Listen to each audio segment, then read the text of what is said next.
그 생리가 가까워지면 유방이 아프거나 이런 증상이 있잖아요. 근데 이런 게 그냥 일반적인 건지 아니면 우리가 건강 관련해서 주의 깊게 봐야 되는 신호인지. 건강 관련해서 주의 깊게 봐야 하는 신호입니다. 본인이 너무 아파서 이제 한번 치료 한 번만 해볼게요 하고 오셨는데 그날 주사를 맞고 저를 끌어안으셨어요. 너무 막 눈물을 흘리면서 끌어안으면서 이제야 숨을 쉴 수 있을 것 같아요 이러시더라고요. 요즘에 미용적 목적으로 이제 유방에 수술을 하기도 하잖아요. 고형물을 넣거나. 저는 갑자기 그런 수술은 괜찮을까라는 생각이 들었는데 여기 대해서 어떻게 보세요? 그 갑상선에 좀 도움이 될 만한 영양소, 영양 전략에 대해서 얘기했었는데요. 아까 말씀하신 아이오딘이랑 소금 외에 또 혹시 더 있나요? 좋은 컨텐츠로 건강한 살 만듭니다. 최경입니다. 오늘은 유방 갑상선 전문가 황미진 원장님 모시고 이야기 나누고 있습니다. 오늘은 우리한테 되게 중요한데 잘 다뤄지지 않고 있었던 장기인 갑상선과 유방에 대해서 다뤄보겠습니다. 이 장기가 각각 어떻게 작동하고 있으며 어떤 영향을 미치는지, 그리고 이 갑상선과 유방에 문제가 생겼을 때 그 이후에 어떤 식으로 생활습관 관리하면 좋은지에 대해서 저희가 들어보기 힘들었던 이야기들을 한번 나눠보려고 합니다. 안녕하세요, 원장님. 안녕하세요. 네, 저 이번 인터뷰 시리즈에서 마지막 편입니다. 원장님의 전문 분야인 유방과 갑상선에 대한 이야기를 해보고 싶은데요. 제가 오프라인에서 사람들 만나면서 깜짝 놀라는 게 두 가지가 있는데요. 하나는 젊은 갑상선 환자가 생각보다 많다. 갑상선 관련 약을 드시는 분도 꽤 많고 반절제, 전절제 하신 분들이 꽤 많다는 거였고요. 두 번째는 요즘에 40대 이상의 여성 유방암 환자가 또 많이 보이는 것 같다. 그래서 이렇게 젊으신데 이렇게 생각하는 경우가 많았는데요. 혹시 현장에서도 이런 것들이 체감이 되시나요? 완전 체감되죠. 지난주에 지금 월요일이잖아요. 지난주에 제가 34살인데 암 진단한 분이 있거든요. 유방암이요? 미혼 여성인데 그 평소에 이제 유방통이 늘 있어 왔는데 청소년기 때부터 늘 있었으니까 별로 이제 중요하게 생각하지 않았고 인제 또 가슴이 또 단단해졌다가 또 풀어졌다가 그러잖아요, 그 생리전 증후군이 있을 때. 그러니까 이제 가슴이 단단해지고 있음에도 불구하고 별로 인지를 못하고 있었죠. 그냥 '원래 그런 거다.' 이 정도 생각하시고 근데도 인제 통증이 좀 있으니까 확인차 병원에 오셨었어요. 34살 미혼 여성. 근데 보니까 되게 의심스러운 병변이 있어 가지고 제가 조직 검사를 했더니 암이 맞더라고요. 그래서 그 "암입니다."라고 얘기를 했는데 환자분이 화들짝 놀라셨어요, 화들짝. 전혀 생각도 못 했던 거니까. 너무 어리기도 하고 생각지도 못 그 증상이 있어도 인제 증상이라고 인지를 못 했으니까 그냥 누구나 가지고 있는 유방통 정도로 생각했으니 너무 놀라셨겠죠. 근데 인제 그분뿐만이 아니라 어 그 미혼인데 인제 뭐 20 대도 있고 30 대도 있고 유방암 환자분들이 상당히 많고 또 제가 기능의학 보다 보니까 인제 진단은 다른 데서 하고 수술 이후에 관리차 오시는 분들 중에서도 인제 30대 환자분들이 상당히 많았어요. 이미 수술을 하셨고요. 이미 수술하고 음. 오시는 분들도 있고 저한테 진단을 받으시는 분들도 있고 사실 체감상으로는 굉장히 많아요. 왜냐하면 그 제가 레지던트 시절만 해도 한 40대 후반만 돼도 "어머 저 젊은데 벌써 유방암 걸려서 어떡하냐."고 그렇게 얘기했어요. 그러니까 레지던트 시절이니까 암을 진단받고 입원하시는 분들을 주로 보거든요.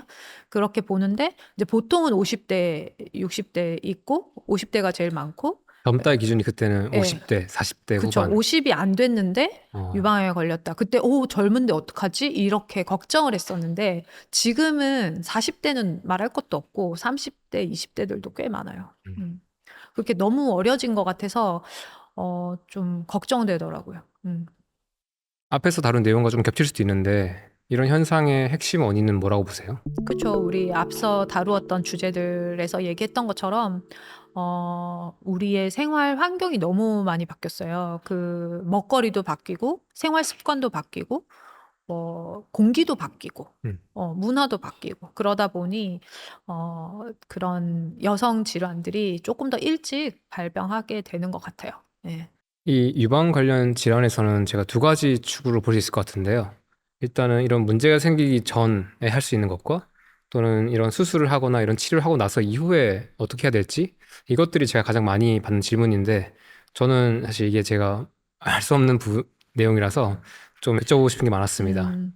일단은 유방 관련 문제는 어떤 게 있나요? 유방 관련 문제는 일단 혹 생기는 게 제일 중요하죠. 혹이 생긴다. 예, 혹이 생기는 거. 근데 이제 혹 생기기 전에 뭐 혹이 있든 없든 통증이 있는 분들도 있고, 유방통이 한 그룹이고, 혹이 생기는 게 또 한 그룹이고. 근데 이제 혹을 관리함에 있어가지고 보통은 암이 의심스럽지 않은 병변들이 발견되는 경우가 많기 때문에 보통은 6개월 간격으로 추적 관찰을 하게 되거든요. 근데 그러다가 혹의 모양이 좀 변하거나 좀 낌새가 이상하면 조직 검사를 해보게 되고, 그러다가 또 좀 안 좋은 결과가 나오면 절제를 하기도 하고, 이제 그 암 진단을 받기도 하고 그렇게 되는 것 같아요. 근데 유방 검진을 할 때 초음파 없이 그 유방 촬영술만 하는 게 국가 검진이거든요. 초음파와 촬영술의 차이는 뭔가요? 촬영술은 엑스레이로, 그러니까 유방을 이렇게 꽉 눌러가지고 엑스레이를 찍어보는 게 유방 촬영술이에요. 아, 맘모그래피라고 얘기해요. 근데 그걸 이제 국가 검진에서 해요. 근데 거기에서 병변이 아무것도 안 나와도 초음파를 보면 뭐가 나올 수가 있거든요. 근데 많은 분들이 본인이 유방암 검진을 했다고 생각하시고 정상이라고 음, 생각하시고 이상이 없다라고 생각하시는 것 같아요. 음, 근데 검사를 덜 한 거거든요. 음. 예, 완전히 검사한 게 아닌데 이제 정상이다라고 그냥 섣불리 판단해 버리면 뭔가 낌새가 이상한 증상이 있어도 그 병원을 안 오시고 조금 더 방치를 한 후에 오시게 되는 경우가 있는 것 같아요. 그래서 좀 유방 촬영술을 했을 때 이제 치밀 유방이 있다든지 뭔가 평소에 유방통이 있다든지 이런 분들은 꼭 유방 초음파를 같이 해보셨으면 좋겠고, 또 그 초음파를 보다가 이제 또 병변이 생겼는데 이제 선생님들은 또 암이 아니니까 암이 아님을 좀 안심시켜주기 위해서 그냥 편하게 무록이에요라고 이렇게 다음에 또 한번 확인하시면 돼요라고 말씀을 하시는데, 그걸 본인이 이제 아무것도 아닌 그냥 정상병변쯤으로 생각하시고 병원을 안 오시는 분들이 있어요. 그냥 괜찮아 하고 넘겨버리는 거죠. 그리고 6개월이라는 시간이 길다면 길지만 굉장히 짧은 시간이거든요. 그러니까 뭐 살다 보면 6개월이 그냥 후딱 지나가는 거예요. 그래서 이렇게 한 텀, 두 텀, 세 텀을 놓치고 다시 새로운 증상이 생겨서 병원에 나타나시는 거죠. 그러면은 또 진단이 늦을 때가 있어요. 그래서 그 의사 선생님들이 6개월 있다 오세요 하면 6개월 있다가 제발 초음파를 보셔야 돼요. 그걸 이제 놓치지 말고 꼭 이제 챙겨서 보셨으면 좋겠고, 아무거나 막 아무 이유 없이 그 정상병변들을 막 제거하는 거는 불필요하겠지만, 좀 의심스러운 병변들은 꼭 이제 조직 검사나 이제 뭐 그 맘모통 같이 이렇게 제거하는 수술 같은 걸 해서 확인을 꼭 하시는 것도 중요한 것 같아요. 선생님 인스타그램 제가 게시물 보다 보면 그 다른 곳에서 초음파로 소견이 없었는데 선생님께서 보시다가 뭔가 좀 찜찜해서 다시 보고 하다가 아, 이렇게 유방암이라는 걸 발견하는 경우를 얘기하시는 것 같았어요. 그쵸. 그런 케이스는 저한테도 되게 이제 다행이고 네. 놓치지 않아서 참 감사한 일인데, 유방 초음파를 이렇게 열심히 보다 보면 그 실질의 모양이 약간 이상한 부분들이 보이거든요. 근데 유방 조직이 되게 여러 가지 조직들이 혼재되어 있는 조직이거든요. 그래서 다른 장기의 초음파에 비해서 유방 초음파가 사실 좀 어려워요. 이게 다른 조직들은 예를 들어 갑상선 같은 경우에는 그냥 하나의 톤으로 장기가 그대로 있어요. 근데 유방은 유방 조직에 지방 조직이 막 섞여 있고 거기 밑에 근육층도 있고 그 셈이 늘어났다가 막 연령대별로 막 젊은 사람들은 좀 더 검게 보이고 나이 많으면은 거의 지방이고 이렇게 굉장히 그 패턴이 배경이 다양하기 때문에 병변을 찾기가 어렵거든요. 그래서 굉장히 높은 단계의 초음파 장비를 이용해서 꼼꼼하게 봐야 돼요. 진짜. 근데 이제 또 거기에다가 양의 탈을 쓴 늑대라고 저는 표현을 하는데, 이제 양성병변처럼 생겼는데 가끔 암일 때도 있거든요. 그래서 그런 것들이 놓쳐질까 싶어서 사실 굉장히 집중을 많이 해서 본단 말이죠.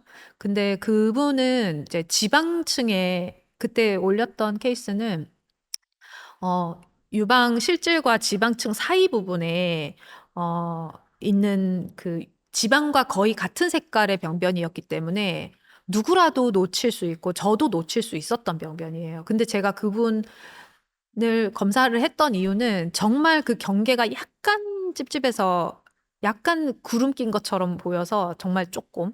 그래서 나이대가 약간 나이대도 약간 50대 중반이었나? 그 정도셔서 조직 검사를 했었는데 암이 나왔던 거죠. 그래서 그날 너무 놀란 가슴에 제가 썼던 글이었어요. 예. 근데 이제 그런 식으로 저도 마찬가지지만 이제 보다 보면 놓쳐지는 게 있을 수 있기 때문에 정상이라고 그 약간 찝찝한 부분이 있으면 꼭 6개월 후에 다시 보도록 해요. 그게 2번, 3번 반복해서 볼 때 놓쳐질 확률이 더 적어지니까. 네. 일단 유방 문제나 유방암의 문제에 있어서 사실 암이기 때문에 조기에 빨리 발견하는 게 굉장히 좀 예후에 중요한데 음, 사실 검진 자체를 좀 똑바로 하지 않거나 음, 이런 것들을 봐도 혹시 놓칠 수 있는 부분들이 있기 때문에 리스크가 있으니까 조금 더 검진 자체에 신경 써야 한다. 네. 이렇게 보이는데요. 또 제가 많이 뵙는 분들이 이제 유방암 수술을 하시고 나서의 분들인데 보통 유방암 수술하고 나서는 어떤 것들을 좀 더 신경 써야 되나요? 우리 앞 시간에 얘기했던 그 에스트로겐 해독에 대해서는 당연히 관리를 해주셔야 되고, 네. 그거는 기초예요. 기초고 꼭 필요한 거고, 수술로 인해서 생기는 것들이 있어요. 수술이나 항암 방사선이나 이런 것들을 통해서 이제 유방 조직이 딱딱해지잖아요. 그 수술을 하고 나면 유착이라는 게 생기거든요. 아, 자연스럽게 생기는 거예요? 네, 흉터 남으면은 왜 그 조직이 딱딱하잖아요. 네. 단단해지잖아요. 그쵸? 유착은 들러붙는 거 아닌가요? 들러붙는 거죠. 네. 그러니까 아까 우리 왜 휴지로 해봤던 것처럼 네. 그 유착이 생기면 그 피부 조직과 그 내부 조직이 들러붙어요.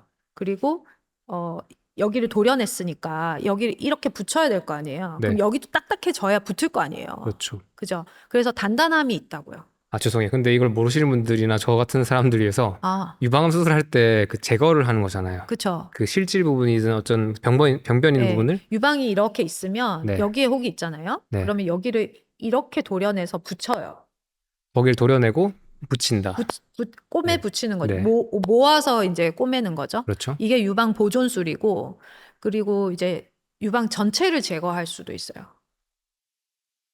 그 네. 암이 너무 커가지고 이제 유방 전체를 떼어내고, 아, 그게 혹시 그런 건가요? 이게 수술한 자국 보면 여기 이제 유두가 없고 이렇게 칼자국만 남아 있는 그런 케이스인가요? 그렇죠. 유방 전절제를 하는 경우에는 그냥 유방이 없고 뒤에 붙여놓을 수도 있고, 거기에 보형물을 넣어서 이렇게 팽창을 시켜놨을 수도 있고, 또 성형을 또 하기도 하고, 이런 여러 가지 방법으로 이제 수술을 하는데, 그 수술을 한 조직은 어떠한 부위든, 유방뿐만이 아니라 어떠한 부위든 수술을 하는 자리는 반드시 조직이 단단해져요.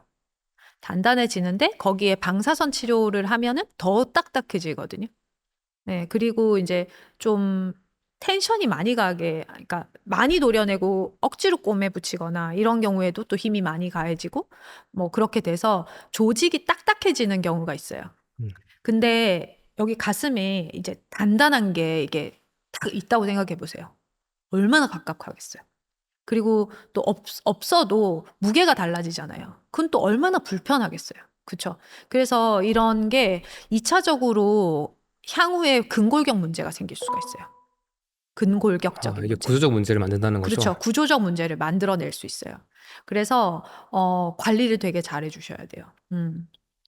관리는 단단해진 자리를 좀 부드럽게 풀어주는 게 도움이 돼요. 그 대부분의 환자분들이 특히 연세 있는 분들이 더 그러신데, 수술한 자리가 겁이 나서 손도 못 대세요. 씻을 때도 정말 조심하고, 음. 이제 겁이 나가지고 아예 이렇게 본인이 자기 가슴을 만지지도 못하시는 분들도 있거든요. 그래서 그럴 필요까지는 없고, 일정 시간이 지나서 상처가 아물고 나면 이게 위험하지 않단 말이에요. 그런 조직들을 좀 부드럽게 마사지해 주시는 것만으로도 굉장히 숨통이 트여요.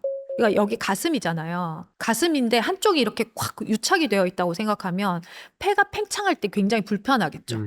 그죠? 그래서 숨이 턱턱 막히는 느낌이 늘 든단 말이죠. 제가 예전에 어떤 한 60대 여성분이었어요. 60대 중반 정도 여성분인데 오른쪽 유방을 전절제 하셨던 분이에요. 근데 그분이 재발해서 또 수술을 2번 정도 하셨던 분이고 항암도 많이 하고 방사선도 많이 하셨던 분이거든요. 근데 그분이 어깨가 아프다고 하시는 거예요. 처음엔 저한테 약을 타러 오셨거든요. 그 페마라라고 하는 약이 있는데 그 약을 타러 오셔서 근데 안색이 너무 안 좋고 그래서 제가 물어봤어요. 괜찮냐고 평소에 지낼 때 불편한 거 없냐고 이렇게 얘기를 했더니 여기가 너무 답답하고 힘들다 이렇게 얘기하시길래 제가 치료를 한번 해보자 얘기를 했는데 믿지 못하시고 그냥 가셨어. 그렇게 한 2년 정도의 시간을 보내다가 본인이 너무 아파서 이제 한번 치료 한 번만 해볼게요 하고 오셨는데 그날 주사를 맞고 저를 끌어안으셨어요. 너무 막 눈물을 흘리면서 끌어안으면서 이제야 숨을 쉴 수 있을 것 같아요 이러시더라고요. 그래서 그날 제가 참 느끼는 바가 많았거든요. 그러니까 제가 전공이 유방이지만 전 졸업 이후에는 유방암 수술을 하진 않거든요. 근데 그런 환자분들이 경과 하러 오시거나 이제 약을 타러 오시거나 이제 병원에 들릴 일은 많단 말이죠. 근데 그렇게 보고 있는데 그분들에게 제가 도움을 줄 수 있는 게 뭐가 있을까 이런 생각을 하다 보면 이런 구조적인 관리가 이분들한테 진짜 꼭 필요한 것 같은데 진짜 공부 잘 했던 것 같다라는 생각을 할 때가 참 많았어요. 그래서 그분들이 보면 또 겨드랑이도 수술을 같이 하잖아요. 유방암 수술을 하면. 그래서 겨드랑이에도 유착이 같이 있어요. 그러면 만세를 잘 못 하시거든요. 그것도 얼마나 괴롭겠어요. 근데 만세가 잘 안 되는데 팔을 막 계속 쓰면은 이 어깨에 또 다칠 거 아니에요. 그러면은 퇴행성 관절염도 더 빨리 오겠죠. 퇴행도. 그죠? 그래서 그런 것들을 좀 유착을 풀어주는 관리도 굉장히 중요한 것 같아요. 그럼 마사지나 관련된 움직임들 말씀하시는 건가요? 네, 일단 상처는 이렇게 집에서는 손으로 문지르는 것만으로도 되게 도움이 많이 되거든요. 음. 그 뜨거운 팩이나 이런 것들은 화상 입을 수도 있으니까 좀 조심하시기는 해야 돼요. 근데 따뜻하게 해주는 건 도움이 되고, 왜냐하면 감각도 떨어지기 때문에 뜨거운지 차가운지를 잘 몰라요. 모를 수 있어요. 그래서 그 부분을 너무 뜨겁지 않게 팩을 해주시는 것도 좋고, 아까 말씀드렸던 것처럼 사우나 같은 거를 해주시는 것도 도움이 되고, 그런데 이런 그 마사지 같은 것들도 좀 수술하고 시간이 충분히 지나서 할 수 있는 건가요? 아니면 뭐 바로 해도 괜찮은 건가요? 좀 시간이 지나서 해야죠. 상처가 아물고 나서 해야 돼요. 안 음. 그러면은 수술 부위가 터질 수도 있잖아요. 그런 게 아마 조심스러울 수도 있을 것 같네요. 네네. 그런 게 조심스럽죠. 그럼 그런 기간은 안전하게 얼마 정도로 잡는 게 좋아요? 한두 달 정도? 생각보다 예. 짧네요. 예, 예. 보수적으로 잡으면 뭐 3달에서 6개월 뒤쯤은 그쵸. 충분히 예, 괜찮다. 예. 그 정도 지나면 괜찮죠. 그리고 이제 암이라는 거는 대사질환이잖아요. 그죠? 그래서 그런 근골격적인 관리도 해줌과 동시에 그 식단이나 이런 영양으로 대사 관리를 해주는 것도 중요하고 또 암의 병기나 이런 거에 따라서는 이제 고용량 비타민 C 치료라든지 이런 면역에 대한 항암 효과를 더 증가시킬 수 있는 그 어떤 거라든지 그 면역을 증가시킬 수 있는 다른 방법들도 이제 뭐 고려해 볼 수 있죠. 혹시 그 일반인과 이런 암을 치료하고 있거나 치료하고 난 사람들 사이에 어떤 식단 제한에서의 디테일의 차이가 있다면 어떤 걸까요? 이것도 사실 앞서 말씀드렸던 내용 중에 왜 고기를 먹는 것과 채소를 먹는 거 이런 얘기가 있었잖아요. 이제 고기를 먹는 거는 우리 몸에 성장하고 내 몸을 충전할 수 있는 어떤 재료를 공급해 주는 거잖아요. 근데 암이 현재 있는 분들, 그런 분들은 그 암이 같이 증식할 수 있기 때문에 그 양에 대한 조절을 정말 잘해야 되는 것 같아요. 이게 너무 이제 고기를 먹는다고 해서 암이 커지거나 이러는 건 아니지만 과도하게 성장 자극을 줬을 때 일어나는 부수적인 일들은 있을 수도 있기 때문에 전체적인 식사 양에 대한 조절과 근데 이 분이 어떤 상태인지 먼저 알아야 돼요. 암 환자라고 해서 다 똑같지가 않거든요. 어떤 분은 식사를 굉장히 잘하고 암을 이미 다 제거한 상태일 수도 있고 어떤 분은 식사를 못 하실 정도로 몸이 많이 안 좋으신 분들도 있단 말이죠.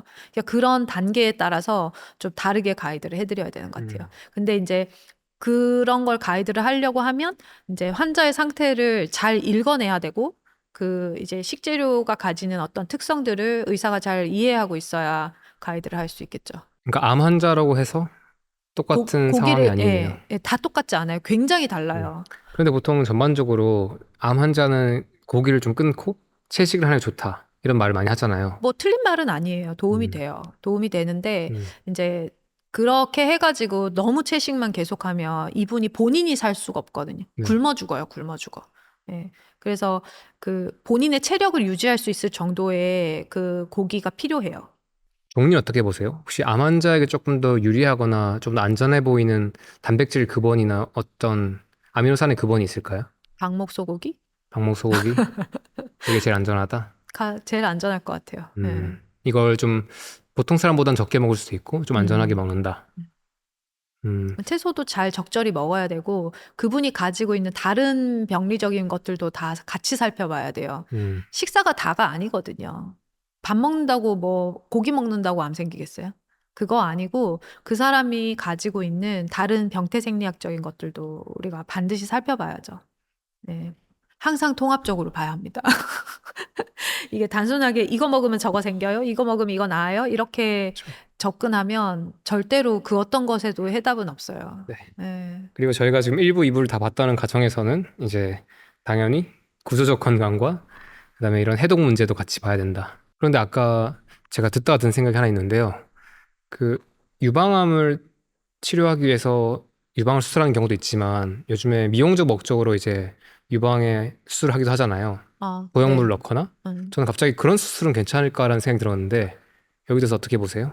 꼭 필요하신 분들이 아니면 굳이 해야 될까 하는 생각은 있어요. 그러니까 몸에 칼을 많이 대서 좋을 거는 당연히 없거든요.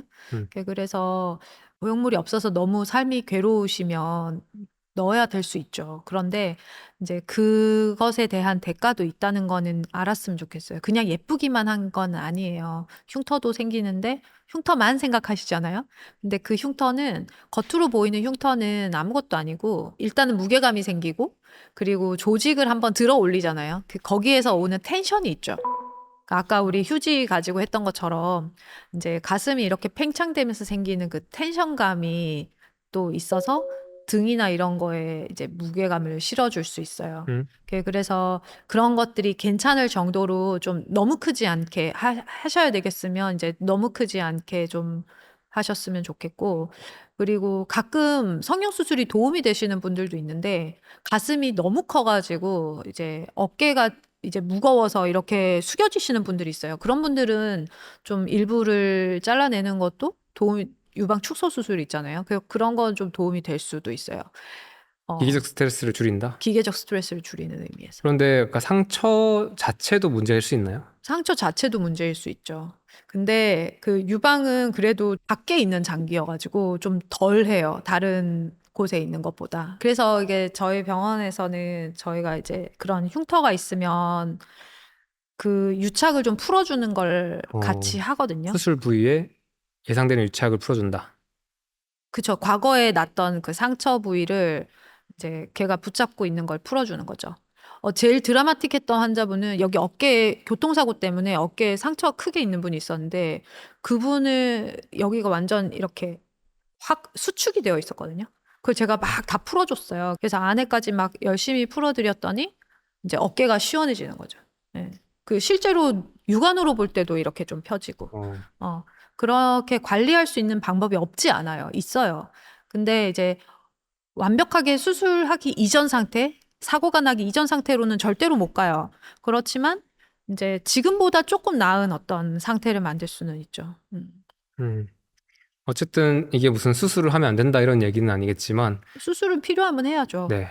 근데 우리가 불필요한 수술이나 좀 과한 것들 조심해야 되고 네. 수술 이후에는 그 부분에 어떤 유착이나 어떤 뭐 부종일 수도 있고 다양한 기계적 어떤 상황 변화 이런 것들을 조금 더 완화시킬 줄 수 있는 것들을 해야 된다. 네.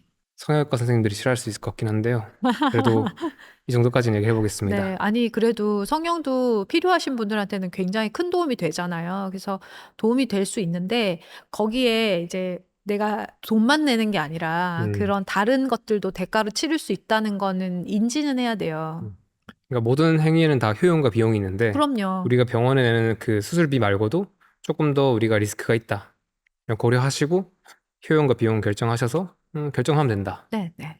그럼 이걸 듣고 든 생각은 또 다시 한 번 더 알 수 없는 문제가 있는 분들인데 그 부위와 관련해서 어떤 상처가 있거나 수술 이력이 있다면 그러면 또 그것과 관련된 이런 구조적 문제가 원인일 수 있다는 것을 또 의심해 볼 수 있겠다. 그런 생각이 드네요. 네네. 수술 부위가 있으면 꼭 음. 거기를 관리를 해줘야 돼요. 네. 유방 관련해서 제가 궁금한 게 하나 있는데요. 사실 제가 궁금한 건 아니지만 사람들이 궁금해하는 게 하나 있는데요. 그 생리가 가까워지면 유방이 아프거나 이런 증상이 있잖아요. 근데 이런 게 그냥 일반적인 건지 아니면 우리가 건강과 관련해서 주의 깊게 봐야 되는 신호인지 어떻게 보세요? 건강 관련해서 주의 깊게 봐야 하는 신호입니다. 생리전 예. 유방통은 네, 생리전 유방통도 에스트로겐 우세가 있다는 중요한 사인이에요. 근데 이제 그 상황이 있다고 해서 반드시 혹이 있는 건 아닐 수도 있어요. 그렇지만 에스트로겐이 프로게스테론에 비해서 폭주를 하고 있다는 사인이기는 해요. 그 상태가 오랫동안 지속되면 질병으로 갈 수 있잖아요. 그 유방이 아프다는 거는 기능적인 문제예요. 기능에 문제가 생긴 거고, 모든 어떤 질병은 정상에서 기능 이상이 왔다가 질병이 되는 거거든요. 스펙트럼에 의해도 예, 있죠. 전체적인 스펙트럼에 그 중간 어디매쯤 있고 그 통증이 강하고 반복될수록 질병 쪽으로 내가 다가가고 있다는 뜻이기 때문에 관리를 해줄 필요는 있죠. 저희가 오늘 순환, 그러니까 혈액순환이나 어떤 영양소의 순환, 그리고 배출 이런 것들의 중요성을 많이 얘기하다 보니까 좀 이게 어이없어 보일 수도 있는데 유방을 잘 마사지하는 것? 이 부분을 이렇게 뭔가 잘 다루는 것도 되게 유방 건강에 도움이 되지 않을까 하는 생각이 들었는데 여기 대해서 어떻게 보세요? 유방을 마사지를 하려면 가슴만 그냥 만지는 게 아니라 이 뒤에 그 흉벽에 있는 근육과 겨드랑이 림프와 그리고 여기 늑간근들을 전부 다 열어주는 그런 마사지를 하셔야 효과가 있을 거예요. 그런 마사지를 받을 수 있는 곳이 어떤 게 있을까요?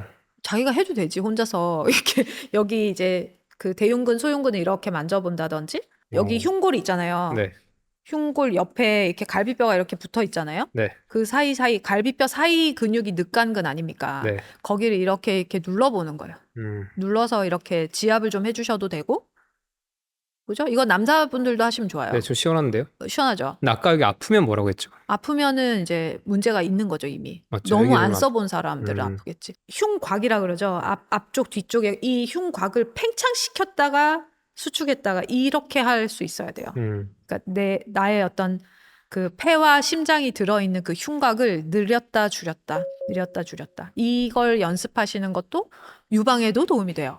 예.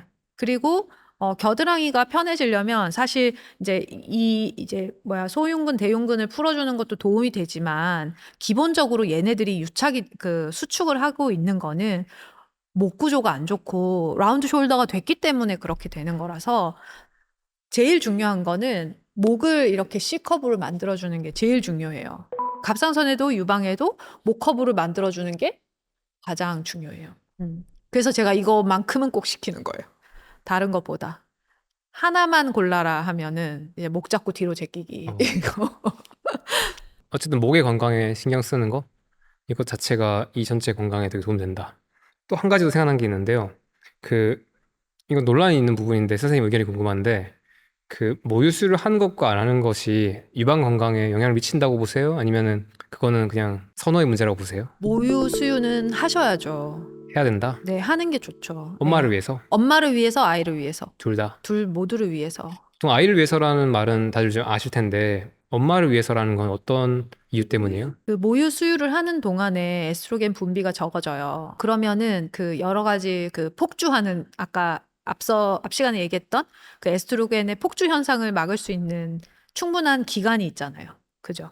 그래서 그런 에스트로겐 노출이 적은 기간이 일생 동안 그 기간이 길수록 그러니까 생리 시작이 늦을수록 모유수를 길게 했을수록 임신을 여러 번 했을수록 그리고 폐경이 짧을수록 유방암 확률이 줄어들죠. 생리를 늦게 시작했을수록 그러니까 전체 생리 기간이 줄어드는 거예요. 좁을수록 좋고 네, 생리를 늦게 하거나 폐경이 일찍 되거나 네. 그러면은 전체 생리 기간이 줄잖아요. 네. 그러면은 에스트로겐에 대한 노출이 줄어든다는 소리거든요. 에스트로겐의 노출이 적기 때문에 이제 유방암 확률이 줄어들고 또 중간에 임신을 하는 기간에도 에스트로겐이 줄어들거든요. 이게 준다기보다 프로게스테론이 많아져서 이게 전체적으로 이제 보호하는 기간이 생기는 거예요. 그래서 임신을 여러 번 하는 거, 그리고 수유를 하는 거, 이런 것들이 엄마의 유방 건강, 여성 건강에 도움이 돼요. 그리고 또 요즘에 많은 분들이 또 특히 여성분들이 좀 경험하고 있는 문제가 갑상선에 관련된 것 같습니다. 혹시 갑상선 관련해서 대표적으로 보시는 어떤 문제, 상황은 어떤 게 있나요? 갑상선은 일단 기능 이상, 기능 이상. 저하항진 이런 것들이랑 이제 종양이죠. 혹이 혹이 있는데 또 암일 수도 있고 양성결절일 수도 있고 이제 요렇게 큰 파트로 보면 이렇게 볼 수 있겠죠. 기능의 이상에는 이렇게 항진과 저하 이런 것들로 볼 수 있나요? 아니면 더 사실 더 다양한 증상들이 있나요? 사실 저희 의대에서 배우기로는 이제 항진증, 저하증 이것만 배웠었고 거기에 해당하는 약을 처방하는 거를 배웠었는데 제가 기능의학을 이렇게 진료를 하다 보니 그 카테고리에 들어가지 않지만 갑상선 기능의 문제로 인해서 갑상선의 질환이 아니라 갑상선 호르몬의 밸런스가 깨져서 생기는 문제를 경험하고 계신 분들이 굉장히 많아요. 예. 뭐 그걸 갑상선 질환이라고 말하기는 좀 그렇지만 저하 상태로 있는 거죠. 음, 이게 되게 애매하죠. 그러니까 갑상선 질환이라고 얘기를 하려면 갑상선 실질에 문제가 생겨서 그러니까 갑상선 조직이 자가 면역이 생기거나 뭐 염증이 확 생기거나 해서 이제 얘들이 호르몬을 과도하게 분비하거나 적게 분비하거나 이런 문제가 있을 텐데 그런 자가 면역 항체가 하나도 없이 다른 전신적인 상태 때문에 갑상선 기능이 떨어져 보이는 음. 그런 상태이신 분들이 상당히 많죠. 하지만 떨어져 보이는 것은 어떤 뭐 기본 증상처럼 보이지만 단순히 그렇게만 볼 수 없는 상황이라는 이야기인가요? 네, 그게 떨어져 보인다는 거는 실제로 혈액 검사에서도 떨어져 보이는 거죠. 그래서 그냥 건강 검진을 했을 때 TSH라고 하는 갑상선 자극 호르몬이 이렇게 조금 상승되어 있을 때 이제 선생님들이 걱정하신 나머지 약을 처방해서 약을 먹는데 신지로이드를 그 이후에는 또 그냥 약만 타러 가서 반복 처방하다가 약만 오랫동안 먹다가 갑상선이 작아지는 그런 불상사가 생길 때도 있죠. 아니면 이 얘기를 하려면 사실 갑상선 호르몬들에 대해서 좀 짚어야 되는데요. 네. 그 갑상선 호르몬 관련 검사를 하면 TSH, 갑상선 자극 호르몬, T4, T3, RT3 볼 수 있지 않습니까? 이것들이 답니까? 혹시 더 있습니까? 그거 정도 아시면 되고 그 이외에 이제 자가 면역 항체들이 있죠. 자가 면역 항체. 자가 면역 질환이거든요. 아, 이것도 원래 우리 확인하나 아니면 추가를 해야 되는 건가요? 추가로 해야 되는 거예요. 아, 전 이건 확인해 본 적이 없는 것 같아요. 네, 그게 정상이었으면은 보험이 안 되기 때문에 확인하실 일이 없고요. 방금 말씀하셨던 세 가지 호르몬 검사에서 문제가 있을 때 이제 보험으로 검사를 하실 수 있죠. 그래도 처음 보시는 분들 위해서 이 각각의 그 호르몬 사이의 그 관계? 구조에 대해서 간단하게 설명할 수 있을까요? 그 호르몬은 아무 자극 없이 자기 혼자 이렇게 나오는 게 아니라 누군가가 너 좀 필요해라고 저기 머리에서부터 체계적으로 단계별로 자극을 줘서 이제 호르몬이 나오는 경우가 많아요. 그리고 장기에서 호르몬을 만들면 걔가 또 조직에 가기 전에 또 어떤 조절 단계를 거치거든요. 그래서 이렇게 복잡하게 조절이 되는 거라서 되게 혼란스러울 수 있기는 해요. 근데 갑상선 호르몬은 너무 이제 질환이 너무 흔하고 여러분들도 좀 아시면 좋겠어서 제가 잠깐 설명을 드리면 일단 갑상선에서는 T4가 나와요. T4가 나온다 이렇게 원래 1, 2, 3, 4 다 나오지만 그냥 T4가 메인이에요.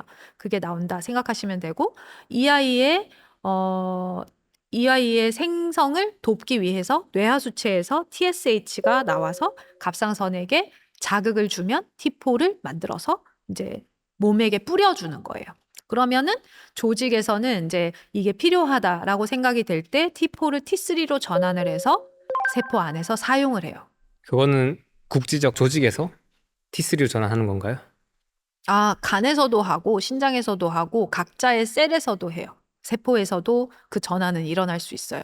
예. 그래서 여러 단계에서 하는데 이런 식으로 조절이 된다는 거는 여러 가지 팩터들이 이 조절자들을 조절할 수 있다는 얘기거든요. 그러니까 TSH를 많이 나오게 할 수도 있고 적게 나올 수도 할 수도 있고 T4를 T3로 전환을 시킬 수도 있고 안 할 수도 있고 다른 걸로 바꿀 수도 있는데 그때 잠시 머무르는 것이 리버스 T3예요. RT3. 이거는 보험되는 검사가 아니기 때문에 이제 일반적으로 검사하기는 좀 어려우실 거고 그냥 보통은 3개 정도 하시죠.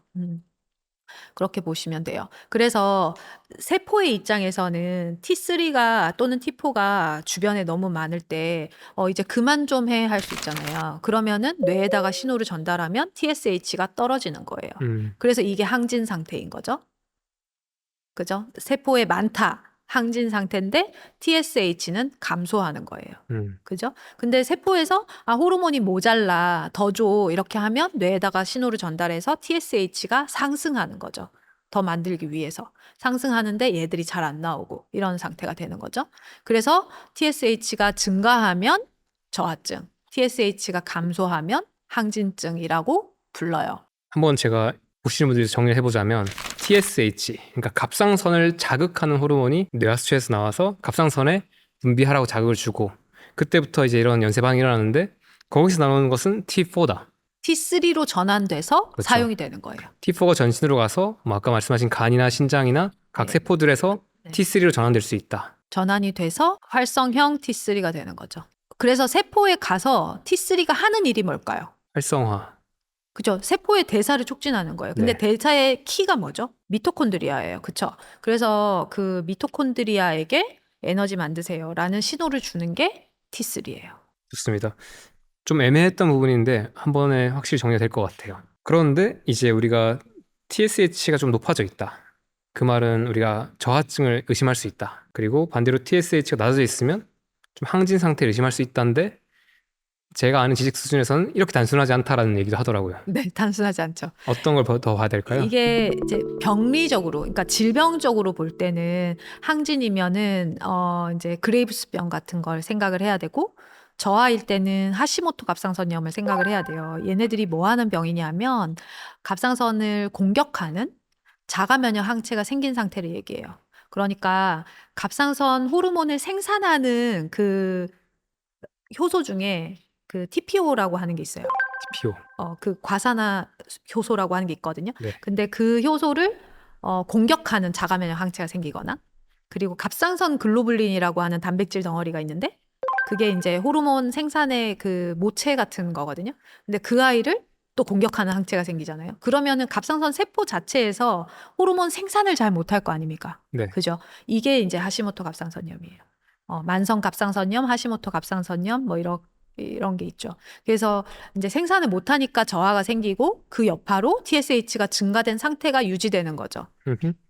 그래서 이런 분들에게는 T4를 공급해서 그게 신지로이드예요. T4가. 신지로이드. 그걸 네. 먹여서 이제 호르몬을 못 만드니까 대신 호르몬을 공급해줘서 이제 일을 할 수 있도록 돕는 거예요.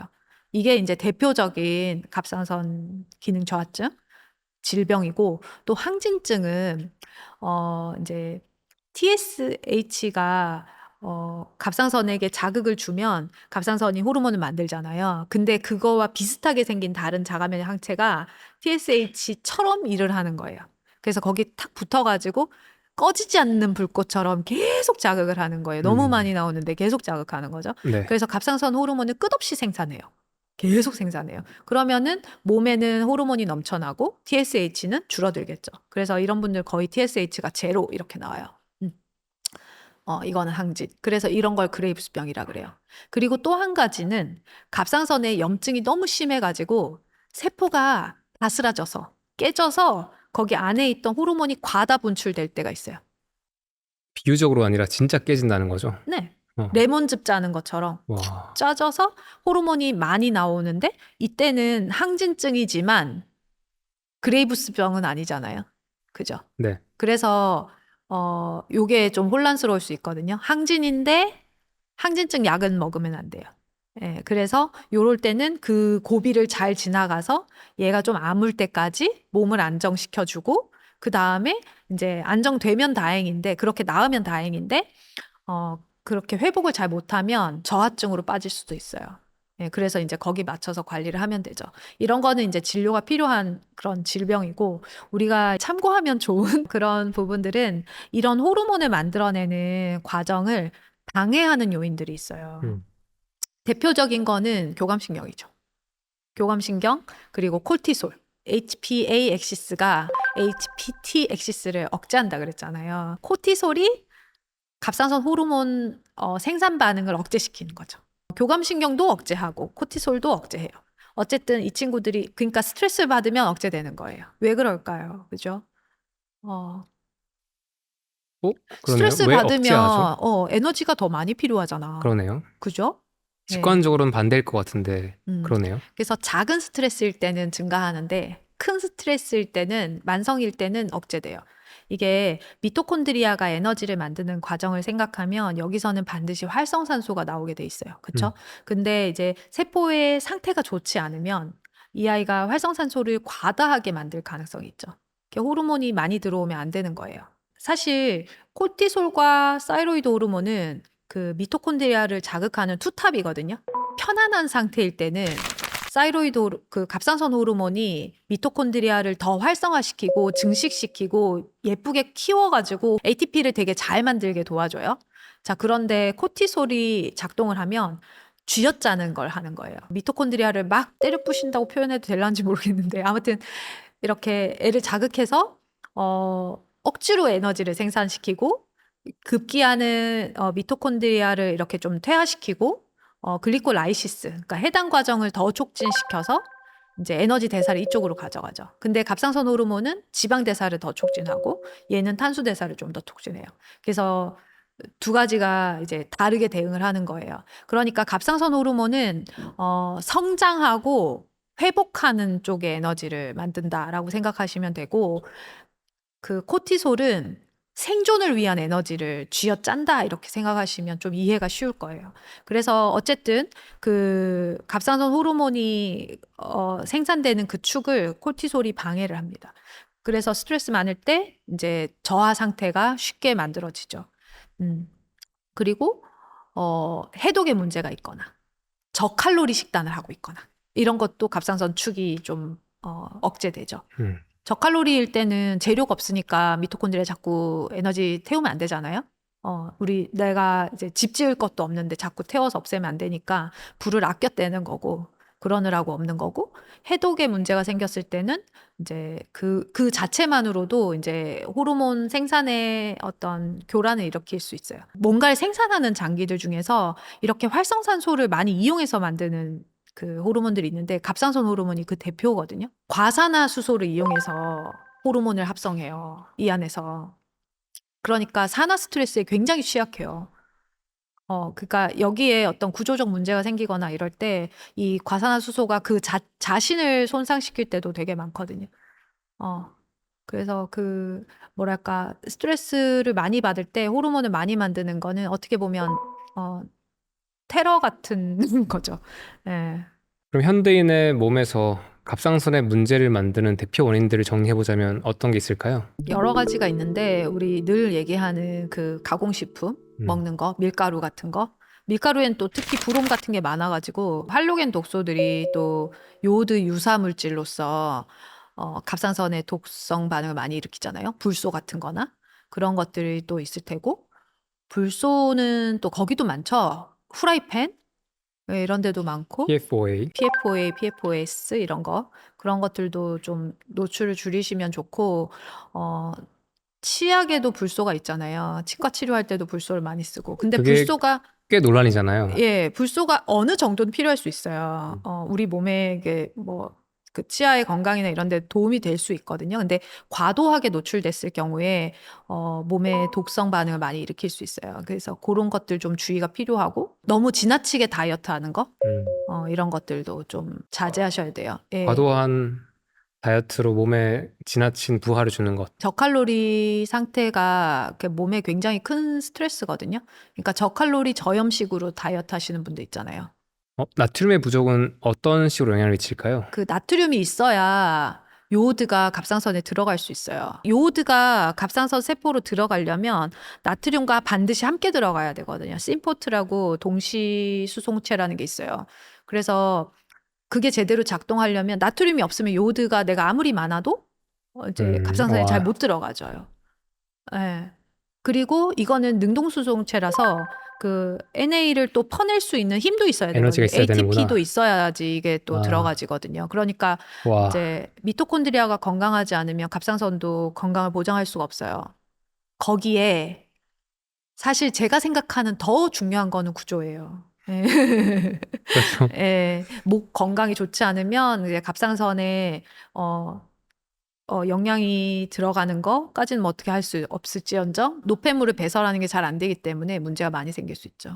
남성들에 비해서 여성들이 갑상선 문제가 더 많아 보이는데 혹시 그 이유를 아시나요?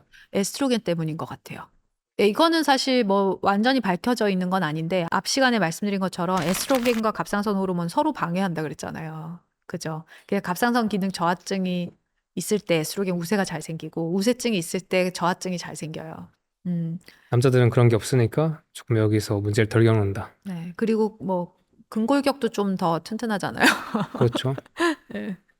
근데 여성 문제, 여성의 더 호발하는 질병에 대한 이야기를 할 때는 이제 우리가 에스트로겐의 효과에 대해서 간과할 수가 없죠. 예, 꼭 그렇죠. 생각해줘야 되는 부분인 것 같아요. 그리고 그 갑상선 절제 수술을 했거나 또는 갑상선 문제를 겪었던 분들한테 많이 보이는 게 콜레스테롤 수치에 문제가 있다? 이건데 이건 어떤 기전으로 발생하며 이거 자체가 문제가 있는 걸까요? 그 갑상선 호르몬 기능 저하증이 있으면 콜레스테롤 대사가 잘 되질 않아요. 그 콜레스테롤이 그 세포에서 이용이 돼야 되잖아요. 근데 그 이용이 잘 안 되는 상태가 만들어져 있는 거거든요. 대사율이 떨어지니까. 그래서 이제 그걸 막 스타틴을 먹어서 콜레스테롤 떨어뜨려야 되고 뭐 신지로이드 먹어서 갑상선 기능 올려야 되고 이런 식의 접근보다는 갑상선이 더 건강하게 자신의 역할을 하려면 어떤 내가 그 보조들이 필요할까? 그 생활 습관에서 이제 건강한 음식을 챙겨 먹고 이러한 관리, 운동이나 또 일찍 자는 거, 뭐 이런 식의 관리들이 우선적으로 필요하다고 봐요. 근데 그걸 이제 약에 너무 의존해서 그 뭔가를 하시려고 하면 별로죠. 그 콜레스테롤이 그냥 높다고 해서 사실 그것만으로 문제가 생기진 않거든요. 그러니까 이분이 뭐 몸에 염증이 많은 어떤 상태라든지 그런 게 있을 때 콜레스테롤도 높으면 어, 문제가 생기겠죠. 산화 스트레스, 염증, 고혈당이 많을 때. 그렇죠. 그런 것들이 있을 때 혈관에 염증이 생기게 되고 그 혈관 내막이 그, 그 내피세포라 그러죠. 혈관 제일 안쪽 면에 있는 내피세포가 손상이 되면 그게 콜레스테롤이 거기 붙어가지고 이제 그 클럿을 만들잖아요. 그 동맥경화반을 만드는 거잖아요. 그래서 그런 것들이 없도록 이분이 양질의 영양을 잘 섭취해주고 염증을 줄이는 어떤 생활 습관을 가져가는 게 어쩌면 더 중요하죠. 그렇지만 이게 모두에게 이렇게 하라는 건 아니고 이분이 당장 해결할 수 없는 어떤 염증 상태를 갖고 있다면 고지혈증 약이 필요할 수 있죠. 그러네요. 당장 오늘 살아야 되니까요. 네. 저도 이 부분에 대해서 예전과 좀 관점이 많이 바뀐 게 일단 생활 습관이 너무 엉망이거나 바꿀 의지가 없거나 아니면 지금 건강 상태가 너무 엉망이면 약을 통해서 지금 현재 리스크를 줄이는 것 자체가 효용이 충분하다는 생각이 들더라고요. 엄청 중요해요. 음. 예, 우리가 그 약이라고 해서 무조건 막 다 나빠, 뭐 수술이 무조건 나빠 이렇게 접근하시면 안 돼요. 그게 우리에게 오늘을 더 잘 살 수 있도록 목숨을 구해주는 아주 중요한 도구들인 거거든요. 그게 감사해야죠. 근데 이제 그것만 하면 안 된다는 걸 얘기를 하고 싶은 거예요. 우리가 내가 왜 아팠는지 그 이유는 물어보지 않고 고쳐내라고만 하면 안 되잖아요. 우리 몸을 나쁘게 했던 나의 어떤 섭생이 있잖아요. 거기에 대한 관심을 좀 가졌으면 싶어서 이런 얘기를 하는 거지, 수술을 하지 마라, 약을 먹지 말아라, 이런 얘기는 아니죠, 사실. 그러면 여기서 마지막 질문인데요. 갑상선을 건강하게 만들기 위해서 우리가 할 수 있는 생활 습관이나 어떤 영양 전략에 제안할 게 있으면 어떤 게 있을까요? 일단 첫 번째는 목을 잘 관리해야 된다는 거고, 그죠? 예, 그게 네. 너무 중요하고, 그리고 이제 생활에서는 밀가루 안 먹는 거, 밀가루랑 설탕, 뭐, 씨앗기름, 이런 것들, 그런 것들 피하는 것도 되게 중요할 테고, 그리고 적절한 양의 요오드를 잘 섭취해 주시는 것도 도움이 돼요. 적절한 소금과 함께. 음. 예, 그래서, 와. 왜요? 그냥 원래 소금과 해조류가 같이 있잖아요. 그러니까요. 얼마나 좋아요. 그래서 해조류를 자주 드시는 것도 도움이 되겠죠. 다만 이제 우리가 그 상품을 고를 때 주의할 점은 땅의 청소부가 버섯이래요. 버섯이 굉장히 아, 많은 미네랄을 흡수하고 있거든요. 네. 반면에 오염된 지역에서는 가장 많은 독소를 흡수하고 있어요. 근데 해조류도 마찬가지로 얘들이 바다의 청소부예요. 그러니까 온갖 미네랄들을 다 많이 가지고 있음과 동시에 독소가 많을 때는 독도 많이 가지고 있거든요. 요즘 오염물들도 다 거기로 떨어지니까요, 바닥으로. 네, 그래서 그런 것들을 좀 깨끗한 제품을 잘 고르시는 거가 이제 현명한 소비자의 능력이겠죠? 만재네, 근데. 네, 그래서 그건 좀 숙제인 것 같아요. 예. 근데 요들을 막 갑상선에 해롭다 이렇게 말씀하시면 안 되는 것 같아요. 너무 중요하고 꼭 필요한데 과도하게 급격히 농도가 바뀌는 건 좋지 않아요. 갑자기 많이 먹는다, 이런 갑자기 것들. 많이 먹는 거. 그거는 해로워요. 갑자기 어택이 갈 수 있어요, 여기에. 점진적 과부하, 그렇다기보다 그냥 소량씩 매일 먹는 거? 소량씩. 예. 그 적당량은 어느 정도일까요? 이게 우리 요오드 보충제가 있잖아요. 네. 제가 사실 그게 너무 걱정이 되던데 그게 12.5mg, 25mg 이 정도를 먹게 한단 말이죠. 근데 그게 양이 좀 많이 많아요. 음.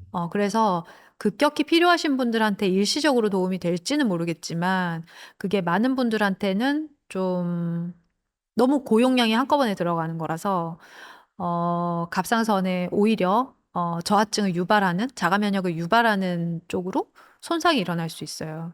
그래서 그런 용량보다 그냥 1mg 이하 있잖아요. 뭐 많이 적네요. 네. 그 정도를 그냥 매일 조금씩 드시는 거가 이제 괜찮을 것 같고 또 우리는 해조류를 많이 먹는 민족이잖아요. 김도 되게 많이 먹고 다시마도 좀 요리할 때 많이 이용하고 그래서 그 국 끓이실 때 다시마로 잘 우려서 또 드시고 이런 식으로 이제 그냥 좀 저용량으로 오랫동안 먹을 수 있으면 좋은 것 같아요. 가끔 미역국 좀 드시고 그죠? 그러니까 독소가 작은 근원을 찾아야겠지만 이 김이나 이런 미역과 관련된 것, 다시마 관련된 것들 그런 요리들을 뭐 일주일에 일정 주기로 먹어주는 것. 도움이 됩니다. 이게 그 하나도 안 먹던 사람이 갑자기 미역국을 매일매일 드럼통으로 마시면 이건 좀 과부하겠죠. 그러니까 제가 용량을 지금 얘기를 못 하겠는데 음, 내가 원래 먹던 것보다 그냥 한두 끼씩 늘려가면서 이렇게 먹는 거는 괜찮을 것 같아요. 혹시나 갑상선이 좋아지고 있다라는 거는 보통 우리가 어떻게 알 수 있나요? 덜 피곤하겠죠? 덜 피곤하다. 예, 몸도 좀 따뜻해지고 음, 왜 차갑잖아요. 갑상선 안 좋으신 분들이 온몸이 손 차갑거든요. 악수해 예, 보면 손이 진짜 차가운 여자분들이 있어요. 그렇죠. 예. 그래서 그런 분들이 추위를 많이 느끼고 추위도 많이 느끼고 몸이 잘 붓고 잘 우울하고 붓고 우울하고. 예. 아, 그런 부분들이 이제 갑상선 기능 저하가 있을 때 나타나는 거죠. 예.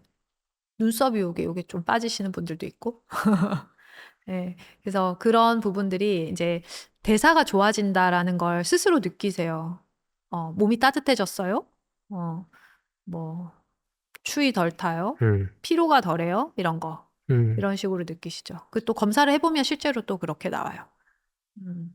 이때 검사는 아까 말씀하셨던 갑상선 그런 기능 검사. 음, 이 부분에서 조금 더 질문해보고 싶은데 사실 그 갑상선 그 호르몬 수치들의 검사 해석이 되게 복잡하던데 현재 사실 일반적인 검진기관에서 검사를 하면 그 해석이 질환 정도가 아니면 사실 해석을 안 해주는 경우가 대부분이고 실제로도 그 의료진의 어떤 관점, 지식들이 굉장히 영향을 많이 미치는 것 같아요. 선생님께서는 갑상선 호르몬 수치를 보실 때 중요하게 보는 어떤 프로토콜이 있나요?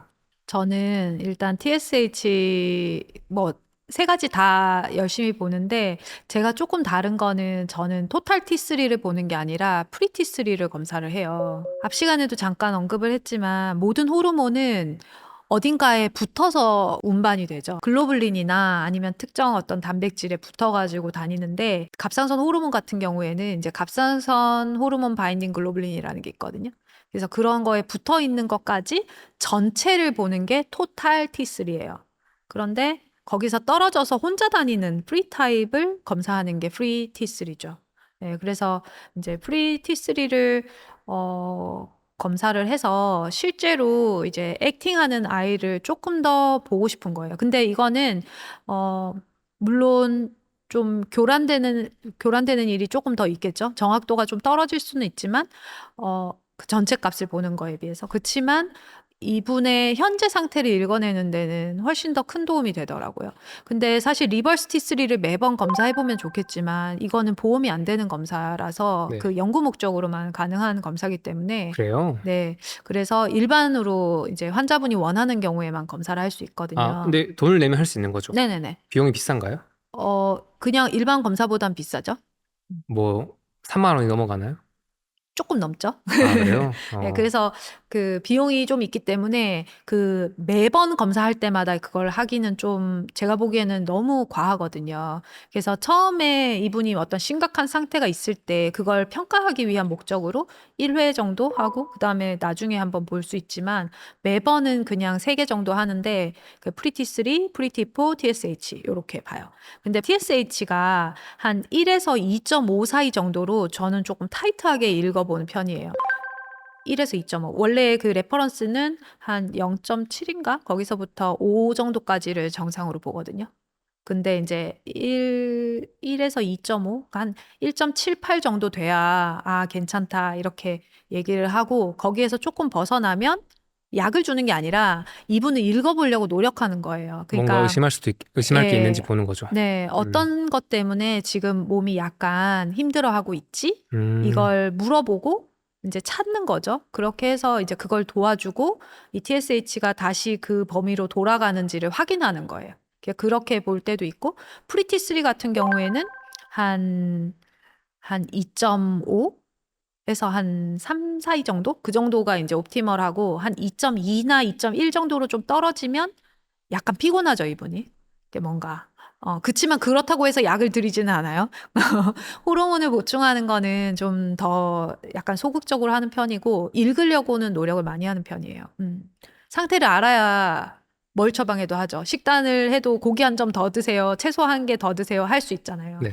얘가 그런 것들을 읽어드리기 위해서 이제 얘들을 이용하는 거죠. 음. 혹시 아까 그 갑상선에 좀 도움이 될 만한 영양소, 영양 전략에 대해서 얘기했었는데요. 아까 말씀하신 아이오딘이랑 소금 외에 또 혹시 더 있나요? 비타민 B군?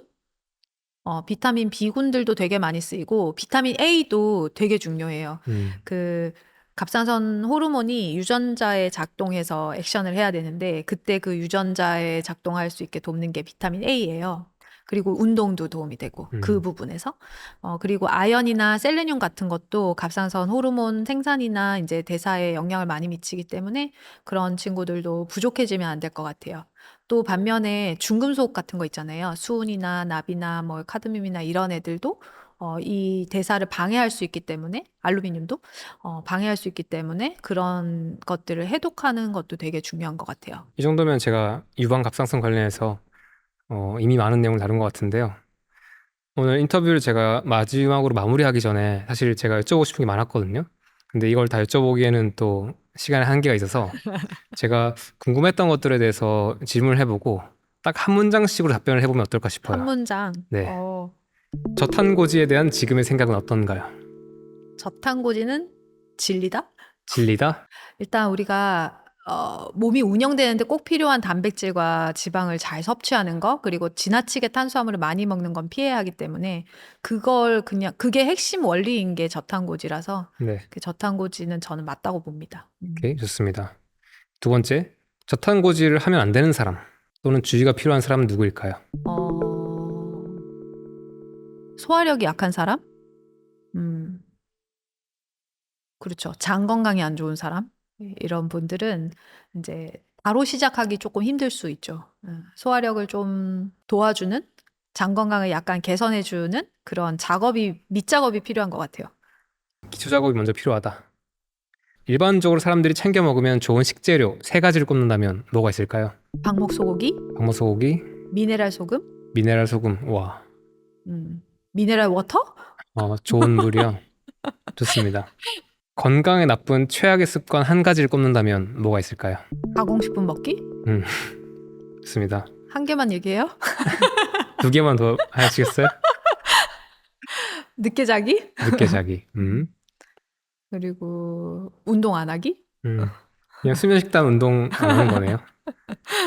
아, 수면과 식단과 운동과 같은 이런 습관 외에 건강에 중요한 어떤 행동 하나만 꼽는다면 뭘까요? 목 건강 챙기기?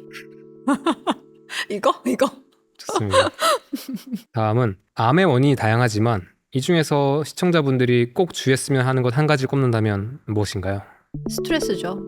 스트레스. 네, 스트레스, 다양한 원인에 의한 스트레스로 세포에 산소 공급이 잘 안 되면 생기는 게 암이죠. 저산소증이 제일 큰 원인이잖아요. 음, 구조가 중요하다고 봅니다. 이건 좀 개인적인 질문인데요. 의사로서 느끼는 가장 큰 어려움은 요즘 무엇인가요? 네, 저는 사실 의사로서 쉬었던 적은 없지만, 환자분의 상태에 대한 이해가 스스로 잘 이해 못 하시는 분들이 있어요. 그러니까 아무리 설명을 해도 얼마나 심한지 그거에 대한 인사이트가 잘 없는 분들을 만나는 게 되게 어려워요. 음, 그러니까 뭐 그분들이 뭐 물론 당연히 공부를 막 다 해야 하는 건 아니지만 그래도 어느 정도는 좀 이해도는 있었으면 좋겠는데 이제 그 너무 심한 상태로 오는 사람들 있잖아요. 근데 이제 약 하나 먹으면 나을 것 같고 막 주사 한 방 맞으면 나을 거라고 생각하고 오시는 그런 상황을 만나는 게 너무 힘들어요. 그러니까 설명을 엄청 많이 해야 되고 이해를 시켜야 되고 그분의 몸 상태를 읽어드리고 그분을 납득시키는 거가 어, 되게 힘든 것 같아요. 그 너무 괴로워요, 사실. 밤에 어, 너무 심각한 상태로 오신 분들의 자료를 이렇게 저녁에 진료가 끝나고 막 본단 말이에요. 그러면은 너무 힘들어요. 그래서 그걸 어떻게 하면은 좀 그분 마음이 안 다치게 전달을 하고 치료를 하는데 힘을 주고 도움을 줄 수 있을지 어려워요. 눈물 날라 그래.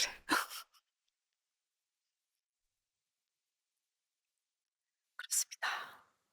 죄송해요. 모든 감정은 수용밖에 답이 없어요.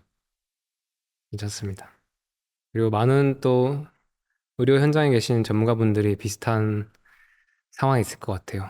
맞아요. 각자 다른 결정을 하지만 아마 저도 이거 보면서 처음에 이거 공부할 때는 의사 쌤들 왜 이런 거 안 해주는 거야 생각했다가도 지금 제가 보는 거는 이 구조적으로 지금 상황에서 쉽지가 않다 이게.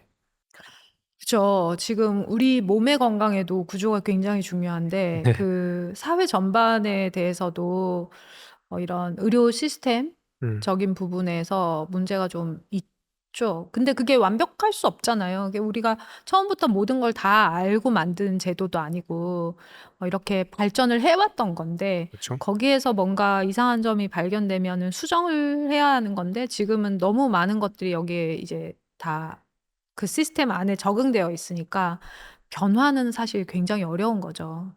그래서 이 안에서 우리가 수용할 건 수용하고 또 개선할 건 개선해 나가면서 이제 나의 건강을 찾아야죠. 나의 길, 나만의 길 이런 걸 찾을 수밖에 없죠. 음, 그 사실 의사분들이 저를 포함해서 그냥 환자분들을 이렇게 나의 과에 맞게 그것만 단편적으로 이 질병만 보고 거기에 해당하는 약을 주거나 수술을 하거나 하면은 제일 쉽죠. 사실 그것도 어렵죠. 사실 그것도 제대로 하기 굉장히 어려운 학문인데 전체를 이렇게 놓고 보면 마음이 너무 무거워요.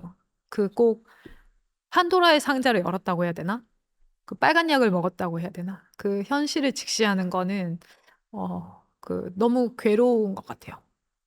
근데 물론 기능의학을 하지 않고 그냥 일반 진료를 하는 선생님들도 이런 경험을 많이 하실 거예요. 그 환자를 볼 때, 어, 그런 어떤 심도 깊은 그런 질병들을 이 환자분들의 어떤 상황을 우리가 다 고칠 수도 없고, 다 개입할 수도 없고, 그렇다고 그걸 얘기를 한다고 해서 그분이 고칠 수 있는 것도 아닌 어떤 그런 상태에 있는 것들을 굉장히 많이 만난단 말이죠. 근데 그걸 우리가 막 좋은 음식 먹어라. 말은 쉽지. 그게 집에서 어떻게 그게 쉬워요. 절대로 어렵거든요. 여건이 그게, 안 되는 분도 있죠. 그렇죠. 여건이 안 될 수도 있고, 여러 가지 사정이 안 좋을 수 음, 있잖아요. 뭐, 바빠서 그럴 수도 있고, 비용 때문에 그럴 수도 있고, 다양한 상황이 있단 말이죠. 근데 그런 것들을 무조건 지켜라라고 강요는 사실 못 해요. 그치만 이제 그 뭔가 건강을 개선해 나가기 위한 노력을 해주는 사람으로서 가이드는 제시할 수 있는 거잖아요. 그래서 이제 얘기를 하는 건데 못한다고 해서 그게 나쁘다 이런 게 아니에요. 그냥 안타깝고 같이 잘 했으면 좋겠고 그냥 그런 마음인 거죠. 저도 어느 순간 비슷한 것 때문에 좀 사람들과 거리를 좀 두기 시작하는 게 있거든요.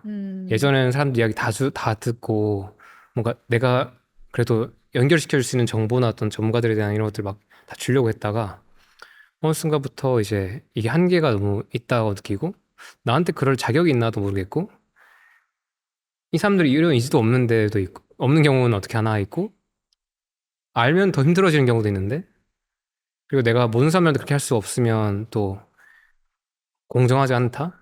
뭐 그런 걸 어쩌면 의료 전문가분들이든 다들 이 분야에 있는 분들은 이제 다 그 부분을 한 번씩 보게 되는 것 같아요. 그렇죠. 제가 처음에 최겸님이 인터뷰 하자고 했을 때 제가 싫다 그랬잖아요. 맞아요. 제가 왜 싫다고 했겠어요. 아, 그죠? 이게 뭐 사람들에게 만인에게 도움이 될 수 있지만 모두가 그걸 행할 수 있는 건 아닌데 그게 너무 사람이 괴로워질 수 있거든요. 너무 많이 아는 것도. 그래서 적당히 우리가 할 수 있는 수준에서 이제 어, 잘 마무리해야 될 것 같아요. 네. 그래서 보시는 분들 오늘 저희가 나눠드린 이야기가 많은데 이게 또 예전에 항상 강조하듯이 뭔가 완벽한 걸 하려고 하거나 또 내가 잘못한 것들을 다 고치려고 하는 거는 말도 안 되고요. 오늘 나누신 이야기에서 지금 내가 중요하게 볼 것 몇 가지만 딱 보시고 할 수 있는 것만 그냥 좀 해보고 또 내가 여건이 나아지거나 뭔가 몸이 바뀌었을 때 조금씩 조금 더 해보자라는 마음으로 가보시는 것 그리고 할 수 없는 것들은 그냥 지금은 내려놓는 것 아니면 수용해야죠, 수용. 네 수용밖에 없죠. 아니면 다음 생으로 좀 미루는 것 음. 그건 안 돼요. 아니야. 네 저는 그런 관점이 좀 있으면 좋을 것 같아요. 네. 아까 길에서 보면은 환자분 너무 많잖아요. 아프신 분들 너무 많고 이런 분들이 계속 언제까지나 병원을 다녀야 되는 건 아니니까 음. 그 병원을 졸업시켜 줄 수 있도록 제가 더 실력을 키워서 도움을 드릴 수 있고 또 그분들이 집에 가서 일상에서 실천할 수 있는 것들을 더 많이 가르쳐 드리고 해서 이제 병원을 그만 올 수 있게 할 수 있는 게 이제 제 꿈이라면 꿈일 것 같습니다. 제가 얼마 전에 발리에서 어떤 미국에 있는 통합적인 치료를 하시는 의사 선생님을 만났거든요. 그러니까 그분도 이것저것 다 해보시다가 이제 지금은 그쪽을 계신 분인데 뭐 기능학도 좀 같이 하시긴 하는데 더 깊은 것도 같이 하세요. 뭐 마음까지 같이 하세요. 그분이 했던 말이 세상에 의사는 두 종류가 있다. 하나는 약을 먹게 하는 의사와 하나는 약을 끊게 하는 의사다. 그게 생각났습니다. 물론 약이 무조건 나쁜다는 건 아니에요. 자, 이제 인터뷰 끝인데요. 마지막으로 여기까지 보신 시청자분들이라면 또 남다른 분들인데 시청자분들한테 전하고 싶은 메시지가 있다면 뭘까요? 건강의 3요소. 우리 처음에 얘기했던 그 영양과 구조와 마음의 건강의 3요소를 하나하나 잘 챙기셔서 건강하고 행복한 삶 사셨으면 좋겠습니다. 오늘 황미진 원장님 모시고 되게 귀한 이야기 많이 배웠습니다. 긴 시간 이야기 나눠주셔서 고맙습니다. 감사합니다.